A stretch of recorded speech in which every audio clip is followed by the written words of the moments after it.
Ders bir. Önceden rezervasyon yapmak. Gezi için konaklama yerinizi ayırttınız mı?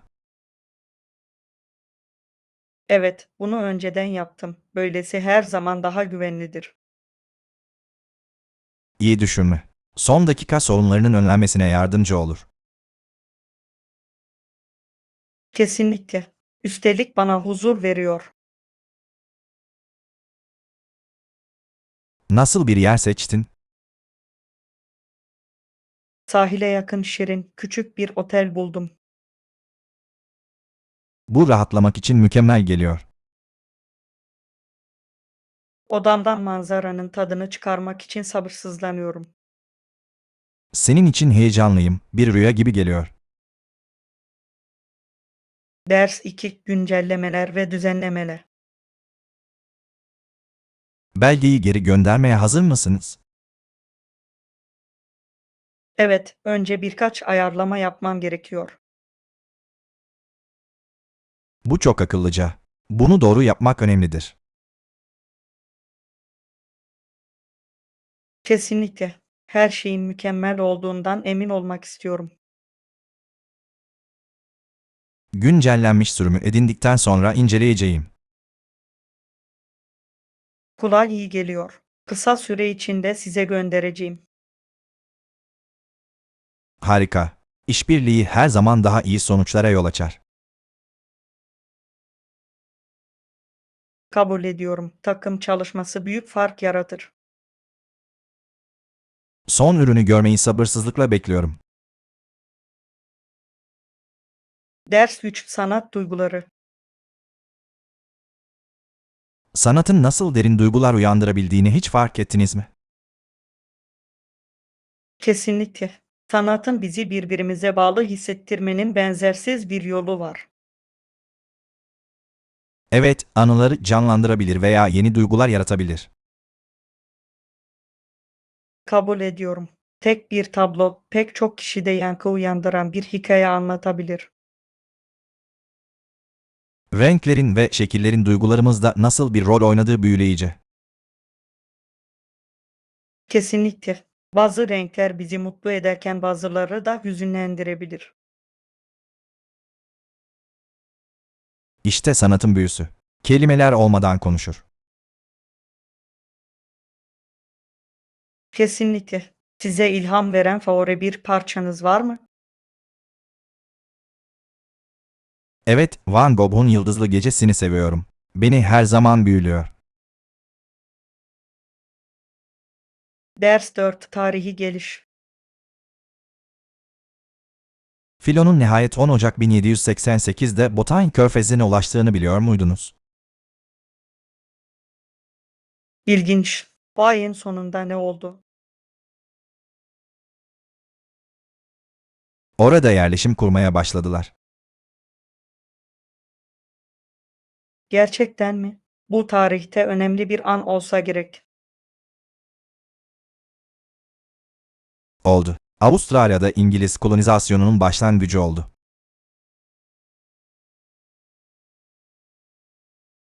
Bir olayın bütün bir bölgeyi nasıl değiştirebileceği şaşırtıcı. Evet ve etkileri bugün hala görülüyor. O dönem hakkında daha fazla şey öğrenmeyi çok isterim. Keşfedilecek birçok katmanı olan büyüleyici bir konudur. Ders 5. Akıllı yemekler. Kesinlikle. Bu hafta akıllıca alışveriş yapalım ve lezzetli yemekler hazırlayalım. Bu bir plana benziyor. Aklınızda hangi tarifler var? Sağlıklı salatalar ve kızartmalar düşünüyorum. Harika fikir. Hızlı hazırlanırlar ve çok lezzetlidirler. Kesinlikle. Ayrıca sağlıklı kalmamıza da yardımcı olurlar. Eklemek için favori bir malzemeniz var mı? Avokado eklemeyi seviyorum. Her şeyi daha kremsi hale getiriyor. Çok güzel. Avokado çok yönlü ve besleyicidir. Gerçekten öyle. Alışverişe çıkmadan önce bir liste yapalım. Ders 6 alışveriş listesi. Güzel. Listenizdeki her şeyi buldunuz mu? Neredeyse her şey. Taze fesleğeni bulamadım. Bu çok talihsiz bir durum. Taze otlar gerçekten lezzet katıyor. Biliyorum. Daha sonra başka bir mağazaya bakmam gerekebilir. İyi bir fikir. Bu tatlar için değer. Evet öyle. İhtiyacınız olan her şeye sahip misiniz? İstiyorum ama yine de atıştırmalık bir şeyler aramak istiyorum. Ara öğünler vazgeçilmezdir. Ne almayı düşünüyorsun? Belki sağlıklı yemek için biraz fındık ve kuru meyve. Ders 7 ikinci el mağaza alışverişi. Yerel ikinci el mağazalarına veya ikinci el mağazalarına göz atmayı düşündünüz mü? Ben var. Genellikle benzersiz buluntulara sahiptirler. Kesinlikle. Gerçekten harika öğeler keşfedebilirsiniz. Ayrıca eşyaları yeniden kullanmak daha çevre dostudur. Kesinlikle. Bu bir kazan-kazan durumu. Favori bir ikinci el mağazanız var mı? Evet, şehir merkezinde muhteşem vintage kıyafetlerin olduğu bir yer var. Kulağa eğlenceli geliyor. Vintage tarzları seviyorum. Bir dahaki sefere benimle gelmelisin. Ders 8 çikolata alışverişi. Ayrıca aileme biraz çikolata almam gerekiyor. Ah, burada çok çeşitli çikolatalar bulabilirsin. Mükemmel. Yeni tatlar denemeyi sevecekler. Evet ve bu onlar için güzel bir hediye. Favori çikolata çeşidiniz var mı? Bitter çikolatayı severim. Çok zengin ve lezzetli. Bitter çikolata harika. Ama sütlü çikolatayı tercih ederim. Her ikisi de lezzetli. İyi markalar bulalım. Harika fikir. Harika bir şey bulacağımıza eminim. Ders 9 vize gereksinimleri. Her ülkenin vize gereksinimlerine baktınız mı? Evet, bazen oldukça karmaşık olabiliyor. Biliyorum. Farklı ülkelerin farklı kuralları vardır. Kesinlikle. Seyahate çıkmadan önce araştırmanızı yapmanız önemlidir. Kesinlikle. Havaalanında sürpriz istemezsiniz. Hazırlıklı olmak daha iyidir. Birçok ülkeye seyahat ettiniz mi? Birkaç tane ama daha fazlasını keşfetmek istiyorum. Aynı şekilde. Seyahat etmek pek çok fırsatın önünü açar. Ders 10 heyecan verici deneyimler. Evet, harika bir deneyimdi. Umarım bir dahaki sefere yine kazanırlar. Bu harika olurdu. Kazanmak herkesi bir araya getirir. Kesinlikle. Maç sırasındaki heyecan tarifsiz. Ve sonrasındaki kutlamalar çok eğlenceli. Evet. Katılan herkes için kalıcı anılar yaratır. Bir sonraki maça gitmeyi planlıyor musun? Elbette. Hiçbir şey için onu kaçırmazdım. Sana katılacağım. Birlikte her zaman daha eğlencelidir. Kesinlikle. Takımımızı neşelendirelim. Ders 11. Yıllar boyunca aşk. 50 yılı aşkın süredir evli olduklarına inanabiliyor musunuz? Bu muhteşem. Sizce bir evliliği bu kadar uzun süre güçlü tutan şey nedir? Bence her şey iletişim ve destekle ilgili. Evet, gerçekten zor zamanlarda birbirlerine yardım ediyorlar. Kesinlikle. Sorumlulukların paylaşılması da önemlidir. Ta ve birlikte eğlenmek çok yardımcı olur. Kesinlikle. Onları yakınlaştırır ve harika anılar yaratır. Anılardan bahsetmişken en sevdikleri anların neler olduğunu düşünüyorsunuz? Eminim aile yemekleri ve tatiller gibi basit olanlardır. Ders 12. Kültürel uyumlar. Uyum sağlamanız gereken herhangi bir kültürel gelenek var mıydı? Evet, evlere girmeden önce ayakkabılarımı çıkarmayı öğrenmem gerekiyordu. Bu büyük bir değişiklik. Zor mu buldun? İlk başta ama şimdi doğal geliyor. Geleneklerin bu kadar farklı olabilmesi ilginç. Kesinlikle. Ayrıca insanları farklı şekilde selamlamayı da öğrendim. Sarılma ya da el sıkışma gibi mi? Evet, ne bekleyeceğinizi bilmek güzel. Sosyalleşmeyi çok daha kolaylaştırıyor, değil mi? Ders 13. Deniz kenarı rüyaları. Deniz kenarında bir kır evi satın almaya ne dersiniz? Harika fikir. Okyanus kenarında dinlenebiliriz.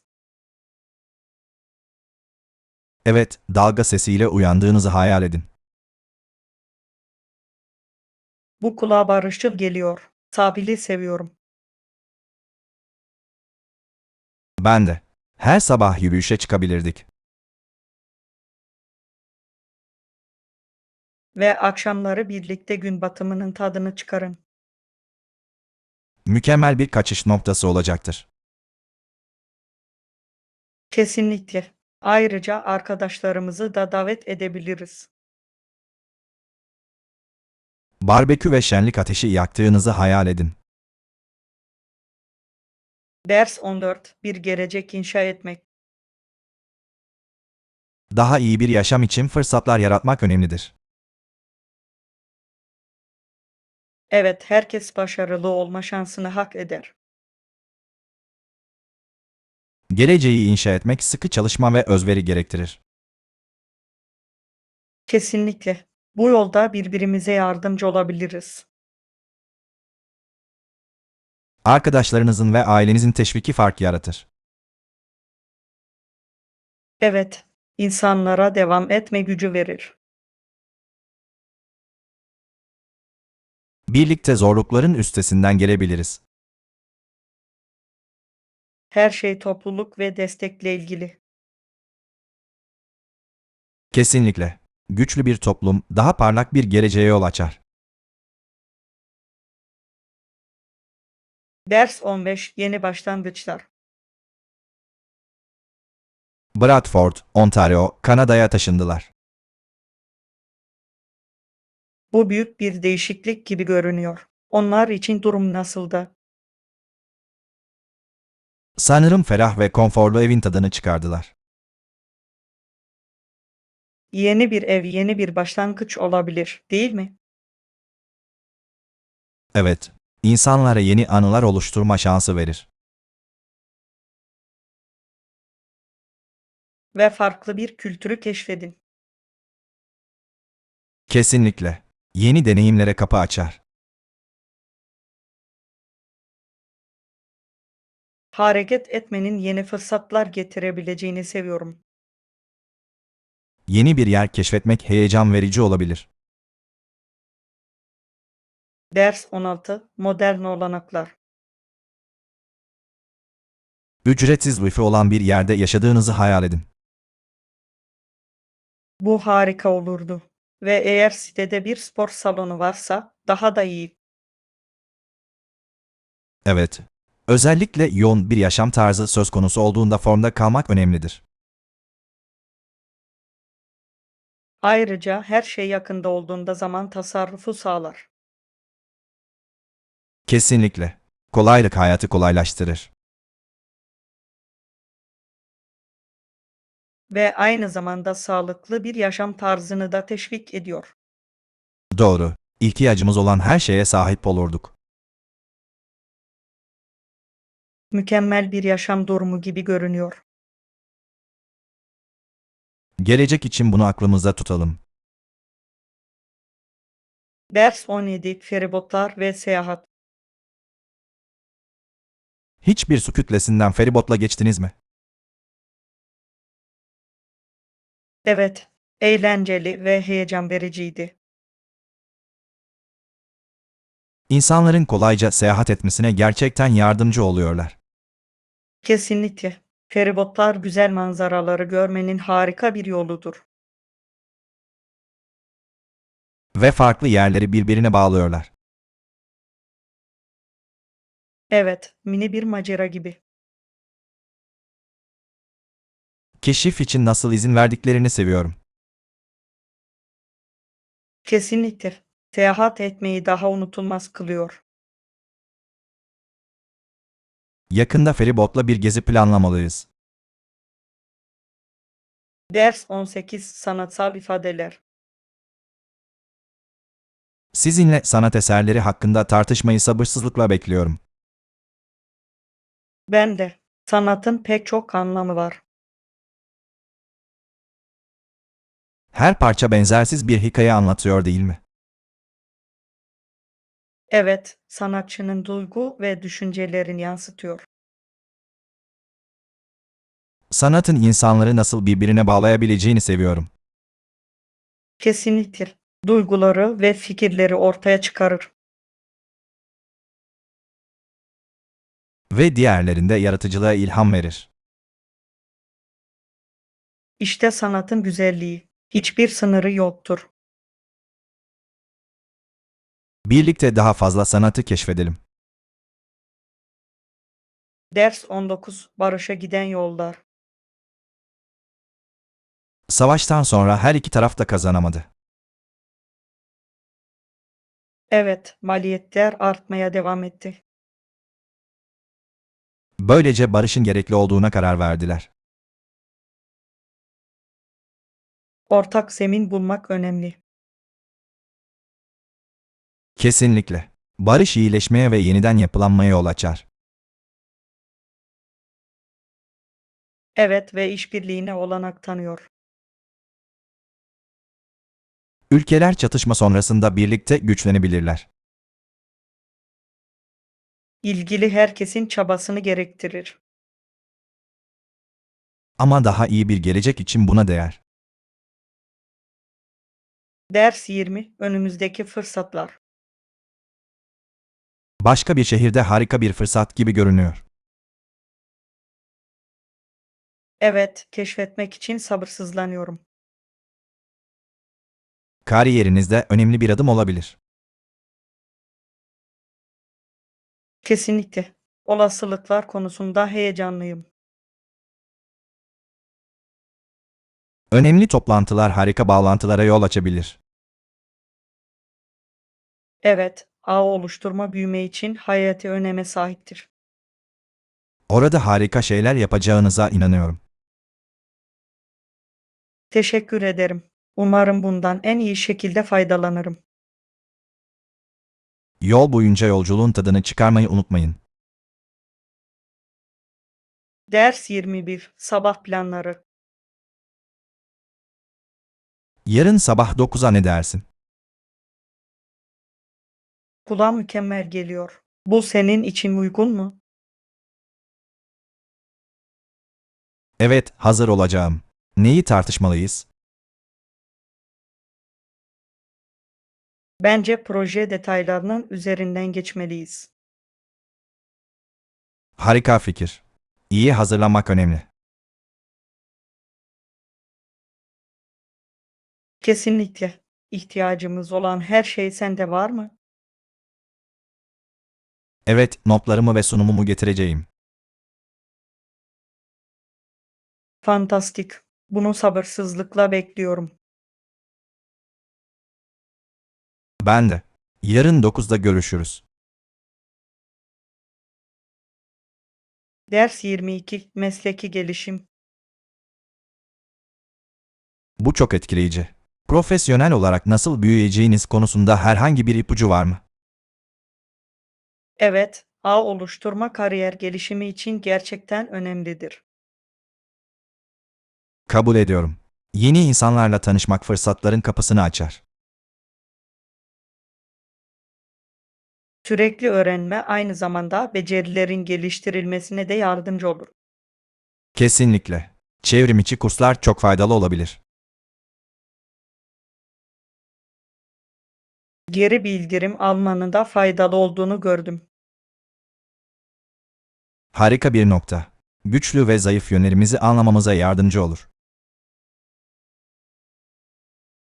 Evet ve bu gelişmeye olan isteğimizi gösteriyor. Birbirimizin büyümesine yardımcı olmak için kaynakları paylaşalım. Ders 23 Ekonomik zorluklar. Bir ülkenin ekonomisi yolsuzluktan zarar görebilir. Örneğin, şirketlerin iş yapmak için rüşvet ödemesi gerekiyorsa. Kesinlikle. Herkes için adaletsiz bir pazar yaratıyor. Evet ve dürüst işletmelerin başarılı olmasını engeller. Yolsuzluk aynı zamanda kamu hizmetlerini ve güveni de etkiler. Kesinlikle. Toplumsal huzursuzluğa yol açabilir. Sağlıklı bir ekonomi yaratmak için şeffaflığa ihtiyacımız var. Evet, gelişme ve ilerleme için gereklidir. Birlikte olumlu değişimi savunabiliriz. Ders 24 Yemek pişirme alternatifleri. Taze fesleğen bulamadığım için kuru fesleğenle yetinmek zorunda kaldım. Bu iyi bir alternatif. Kurutulmuş otlar da lezzet katabilir. Doğru. Aynı değil ama hala işe yarıyor. Kesinlikle. Bazen mutfakta doğaçlama yapmanız gerekir. Onunla hangi yemeği yapıyorsun? Makarna sosu hazırlıyorum. Peki ya sen? Pizza yapıyorum. Kurutulmuş fesleğen onu güzelce tamamlayacaktır. Kulağa çok lezzetli geliyor. Daha sonra tarif alışverişinde bulunalım. Harika fikir. Sosunuzu denemek için sabırsızlanıyorum. Ders 25 Rezervasyon yapmak. Rezervasyon yaptırmak istiyorum lütfen. Elbette. Rezervasyon için isminizi alabilir miyim? Smith'in emrinde. Ayrıntıları biliyor musun? Evet, burada görüyorum. Saat kaçta geleceksin? 7'de orada olacağız. Mükemmel. Kaç kişi katılacak? 4 kişi olacağız. Harika. Masanız hazır olacak. Teşekkür ederim. Bunu sabırsızlıkla bekliyoruz. Ders 26 Üretim ilişkileri. Hem özlerine hem de karşılıklı ilişkilerine saldırdı. Evet, üretimdeki dengeleri bozabilir. Kesinlikle. Başarı için sağlıklı ilişkiler şarttır. İletişim bozulduğunda işbirliği de bozulur.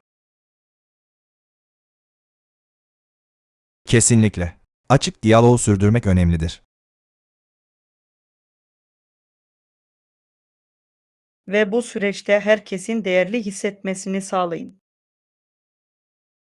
Evet. Bu şekilde güçlü bir ekip oluşturuyoruz. Birlikte her türlü zorluğun üstesinden gelebiliriz. Kesinlikle. Birbirimize destek olmaya devam edelim. Ders 27 Gürültülü evler. Hiç evinizde garip sesler duydunuz mu? Evet, annemle babamın güldüğünü ve bütün evlerin ses çıkardığını söylediklerini duydum. Bu doğru. Bazen sadece rüzgar ya da borular. Kesinlikle. Ancak geceleri biraz ürkütücü olabilir. Kabul ediyorum. Her zaman bunun ne olabileceğini merak ediyorum. Bazen bunun bir hayalet olduğunu düşünüyorum. Bu eğlenceli bir düşünce. Ama muhtemelen sadece ev düzenleniyor. Evet, bunu düşününce kendimi daha iyi hissediyorum. Evlerin kendi seslerinin olması ilginç. Say, her evi benzersiz kılar.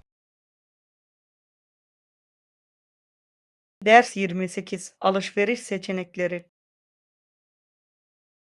Ayakkabı alışverişini sever misiniz? Evet, her boyutta elimizde var. Harika. Siyah ve maviden bir çift alacağım. Bu renkler çok şık. Ne tür tercih edersiniz? Rahatlık için spor ayakkabılarını seviyorum. Peki ya sen? Botları tercih ederim. Her şeyle giderler. Bu doğru. Botlar çok yönlü olabilir. Sar. Ayrıca yağmurlu günler için harikadırlar. Kesinlikle. Favori bir çiftiniz var mı? Evet, siyah deri çizmelerim. Her şeyle iyi görünüyorlar. Ders 29 Uçuş değişiklikleri. Uçuşunuz ne kadar sürüyor? 2 saat. Daha erken bir uçuşa binme şansınız var mı?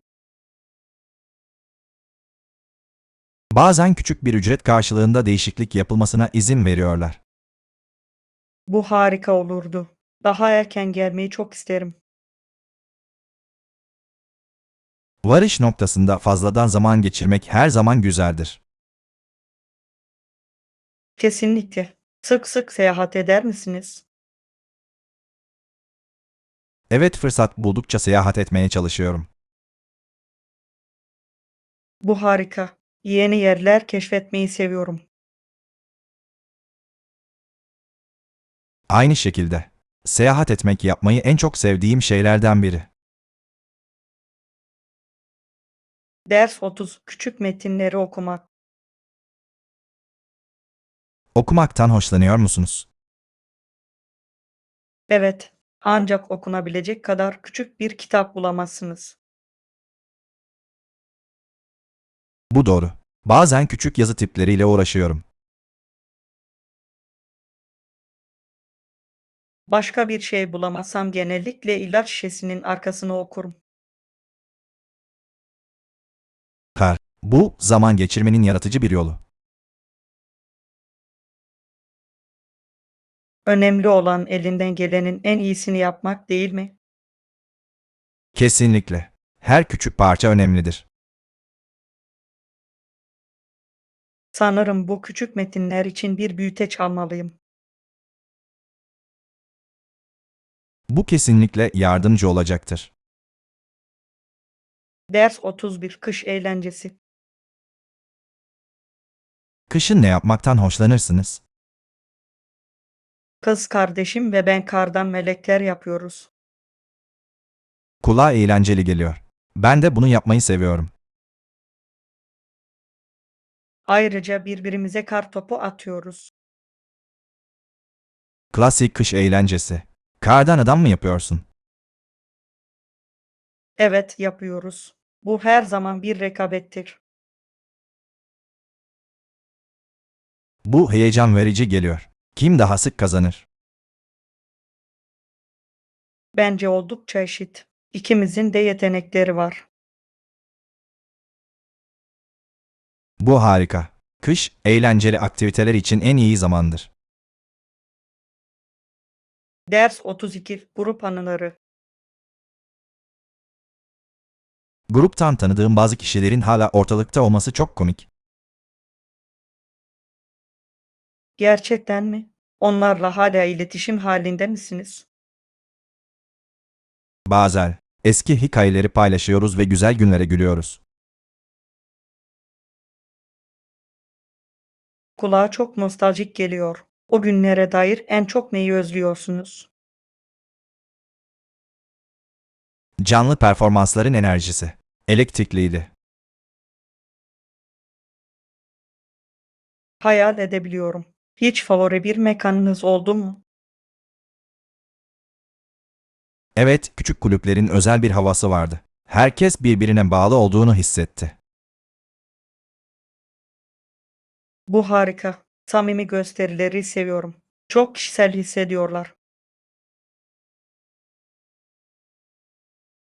Kesinlikle. Seyircinin tepkilerini yakından görebiliyorsunuz. Ders 33 Noel'in kökenleri. Noel'in nasıl bir araya geldiğinin hikayesi oldukça karmaşıktır. Bahse girerim. Sizin için en ilginç kısım nedir? Farklı kültürlerden gelen geleneklerin karışımı büyüleyicidir. Evet, tıpkı Noel Baba'nın vermenin sembolü haline gelmesi gibi. Sar ve Aziz Nicolas'la olan bağlantı gerçekten harika. Hikayelerin zaman içinde nasıl geliştiği şaşırtıcı. Tamamen. Her gelenek bayrama ayrı bir tat katar. Ve süslemeler. Dünya çapında çok çeşitlidirler. Evet. Farklı tarz ve renkleri görmeyi seviyorum. Ders 34 Jüri müzakereleri. Bir müvekkilin suçu aslında sadece bir jüri üyesine bağlı olabilir. Bu doğru. Tek bir direniş her şeyi değiştirebilir. Evet, jürideki dinamiklerin işleyişi büyüleyici. Bu, deneme sonucunu nasıl etkiler? Bir jüri üyesi bile suçluluktan şüphe duysa sanığın bir şansı vardır. Bu iddia makamı için stresli olsa gerek. Öyle. Herkesi makul şüphenin ötesinde ikna etmeleri gerekiyor. Ve duygular bunda gerçekten rol oynayabilir. Kesinlikle. Kişisel inançlar kararları etkileyebilir. Ders 35 İş yerinde iletişim. İş yerinde açık iletişim çok önemlidir. Kabul ediyorum. Yanlış anlaşılmaların önlenmesine yardımcı olur. Evet, profesyonellik gerçekten takım dinamiği açısından önemli. Etkili iletişimi nasıl sağlarsınız? Mesajlarımda her zaman açık ve net olmaya çalışıyorum. Bu harika bir yaklaşım. Peki ya geri bildirim? Açık geri bildirim, olumlu bir ortamın geliştirilmesine yardımcı olur. Kesinlikle. Büyümeyi ve gelişmeyi teşvik eder. Ayrıca iş arkadaşları arasında da güven oluşturur. Ders 36 Yasal Haklar. Habeas corpus fikrine göre ne düşünüyorsunuz? Haklarımızın korunması açısından önemli olduğunu düşünüyorum. Evet, polis bir kişiyi sebepsiz yere çok uzun süre gözaltında tutamaz. Kesinlikle. Bu temel bir hukuki prensiptir. Adalet sisteminde adaleti sağlar. Kesinlikle. Herkes adil bir muameleyi hak eder.